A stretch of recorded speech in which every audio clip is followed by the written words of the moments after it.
Hello everyone, I'm Greg Weaver. Welcome to the Audio Analyst. Pardon me.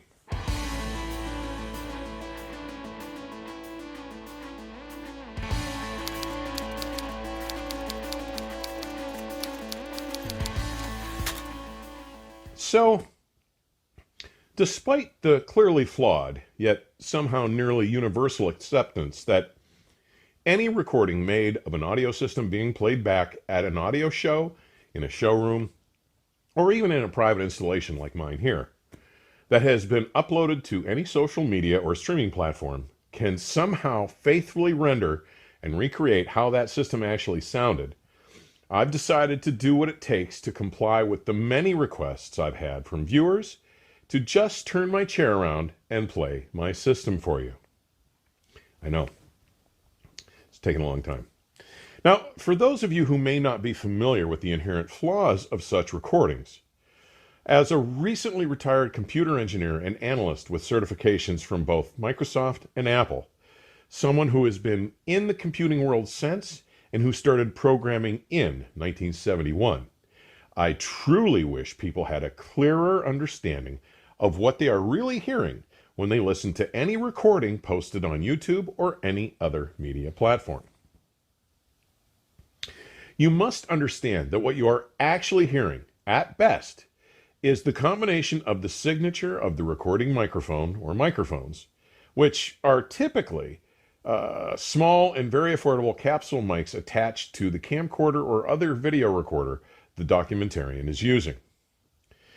But undoubtedly, the biggest compromises come from the limitations of each of the following: the media sharing platforms available audio codec or codecs, their own computers, or worse, their phones, sound card, and their choice of speakers, whether that be decent headphones or worse, the speakers on their laptop, those connected to their desktop, or gulp, their tablet or smartphone. Now, I've included a link to YouTube's video and audio codec parameters in today's description section. Now, will recordings made always using the same recording chain, played back from the same media platform, and always using the same playback chain allow you to detect differences? Most likely. But you are still not hearing the system that was recorded.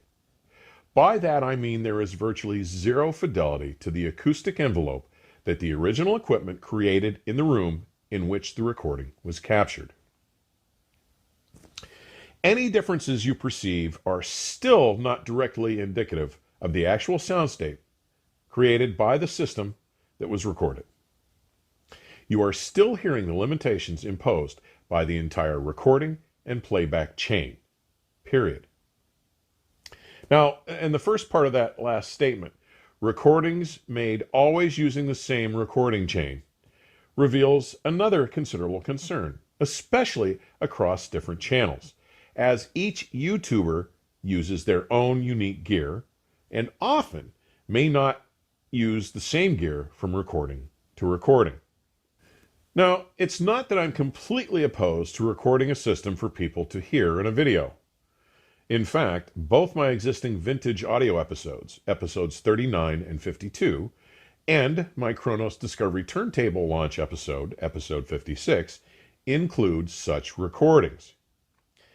It's just that there is a horribly misleading and most often completely less than engaging experience when listening to these. And if anyone thinks they are hearing anything like what that recorded system is actually capable of regenerating, tonally, texturally, and especially in terms of spatial information like imaging and sound staging, and the original recording acoustic, they really don't understand what they are hearing. My apologies, guys. I wish it weren't so, but sadly, it is the reality of the matter. That said, with the encouragement of my industry friends and colleagues, I've invested the resources to obtain a recording system that, to this point, I think will allow me to make a somewhat more accurate recording of music played back in my room from both my world-class analog system and my digital rig. This system currently includes a pair of large diaphragm pressure gradient condenser microphones. These fixed cardioid polar pattern condenser microphones house a tried and true German-style transformerless circuit employing a gold-sputtered 6-micron diaphragm in a capsule with a predominantly flat response from 30 Hz to 20,000 Hz and an FET preamp. They are mounted on a stereo mic holder some 8 inches apart and with a spread of about 110 degrees. This ORTF near coincidence setup allows me to capture the room sound with both the interaural and timing level differences, as well as with the head-related transfer function.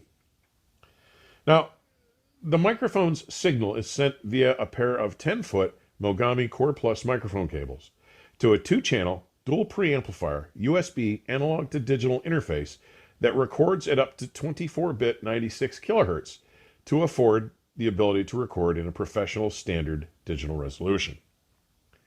Now, this interface feeds via a USB cable into a professional digital audio workstation with a very comprehensive set of tools.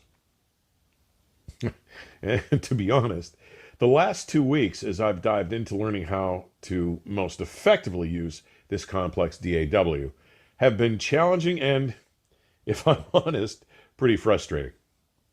I may have completely given up on the matter if not for some very savvy help and encouragement from longtime industry friend and colleague Leif Swanson, chief designer at Von Schweikert Audio, who spent many years doing professional sound reinforcement for bands at concerts and in clubs.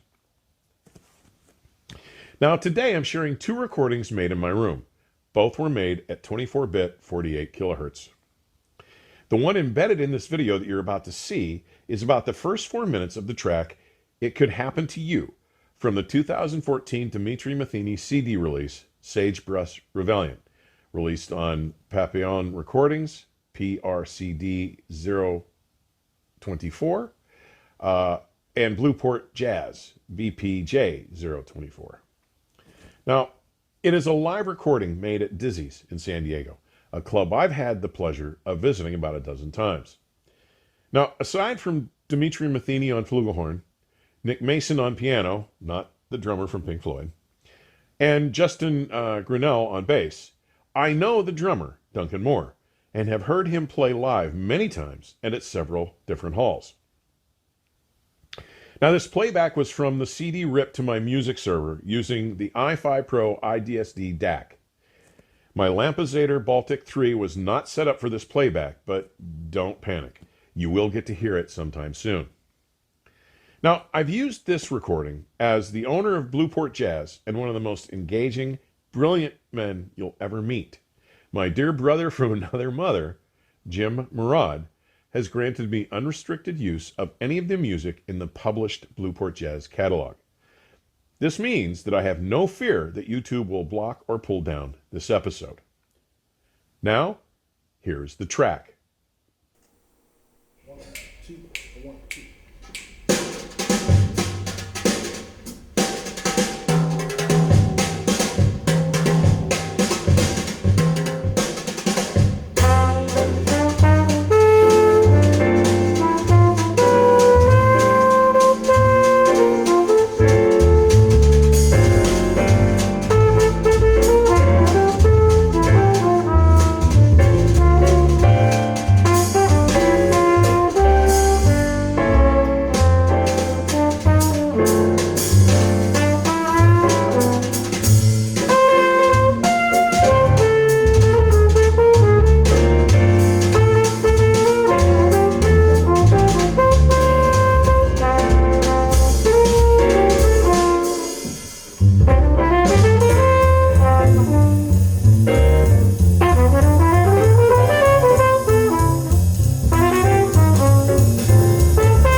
Now, the second track I spoke of is available as a 24-bit 48 kilohertz FLAC file linked in today's description section. It is the amazing Chris Jones track No Sanctuary, originally from his 2003 Roadhouses and Automobiles German release on CD from Stockfish Records. And while there was a double 180-gram LP reissue by German Stockfish Records in 2016, this track was played from the 2012 in acoustic double LP release of Great Voices Volume 1, INAK 75011. Now, my analog front end includes the Kronos Pro limited edition contra-rotational turntable with its SCPS-1 supercapacitor power supply, and the new Discovery RS tone arm fitted with an Etsuro Gold moving coil cartridge. The phono cable is the Stealth Helios connected to the Dynamic Sounds Associates Phono 3. The common components to both the digital and analog playback chain are the AudioNet Pre-G2 line stage and a pair of AudioNet Max monoblocks connected with a 20-foot balanced audience front row interconnect. I'm using the absurdly good Silversmith Audio Fidelity speaker cables from the Max Monos to the Von Schweikert Audio Alter 9 speakers, and all power cables are the overachieving audience front row power cords.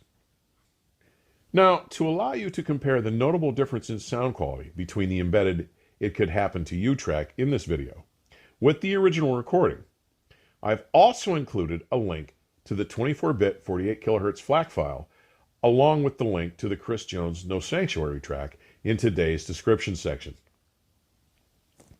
Now, this should give you a sense of just how compromised the audio track uploaded to YouTube can be. Now, further, please understand that these are the first recordings I've captured in my room that were acceptable enough sounding to share with you, my viewers. Now, while it has been a really steep learning curve, with a solid amount of time invested to be able to capture adequate enough recordings to share with you, even playing back the full resolution recording on my reference system is still not quite the same as what I hear in the room yet. Now, I honestly expect to improve considerably with more time, practice, and experience, trying different methods of mic placement and different settings with the DAW. It is my intention, as I become more confident with both microphone techniques and this DAW, and can capture more of the nuance and inflection that my system delivers here in my room, to share the sonic results of all products coming through my room for audition.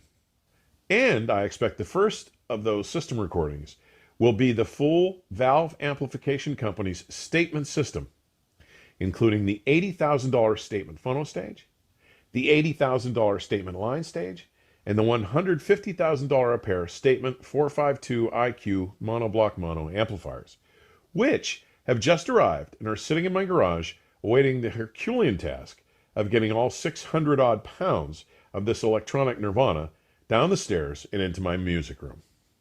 So watch for that. Thank you for taking the time to drop by today.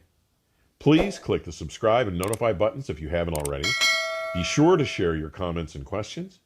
And please don't forget to like and share links to your favorite episodes with your friends or on social media. Further information on supporting the channel may be found in today's description section or at my website, theaudioanalyst.com. Please stay safe and keep the music playing. Till next time, cheers.